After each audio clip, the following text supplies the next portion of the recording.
ভাই আজকে একটি সেটিংসের সাথে পরিচয় করে দিব আপনাদের, যারা ক্রোম ব্রাউজার বা অন্যান্য অ্যাপসের ভিতরে ঢুকতে গেলে আপনাদের প্রায় মোবাইলেই মানে বিভিন্ন অ্যাড্রেস শো করে, যেটার মাধ্যমে আপনারা বিরক্ত হন। 30 সেকেন্ড 60 সেকেন্ড ভিডিও এই অ্যাড্রেসটি চলে। তো একটা সেটিং শিখিয়ে দিব, যেটার মাধ্যমে এই সেটিংসটা ওপেন করলে আপনারা ওই অ্যাডসগুলি আর আপনাদের সামনে শো করবে না। তো চলুন দেখে আসা যাক।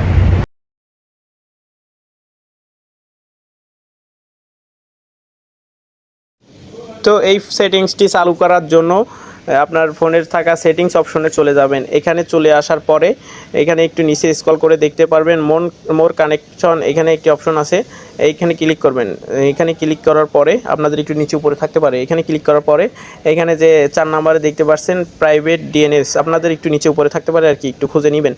ডিএনএসে ক্লিক করার পরে এখানে দেখতে পাচ্ছেন 3টি অপশন দেখাচ্ছে। এখান থেকে এই যে নিচে লাস্ট যে অপশনটি আছে প্রাইভেট ডিএনএস প্রোভাইডার হোয়াটসঅ্যাপ, এখানে ক্লিক করবেন। 3 নম্বরে ক্লিক করার পরে সেভে ক্লিক করলে এই সেটিংসটি চালু হয়ে যাবে। তাহলে আপনার ফোনে আর কখনো কোনো অ্যাপসে বা কোনো ওই ওয়েবসাইটে বা ক্রোম ব্রাউজারে ঢুকতে গেলে আপনার ওইখানে অ্যাড্রেস শো করবে না, যেটা আমরা দেখতে দেখে খুবই বিরক্ত হই।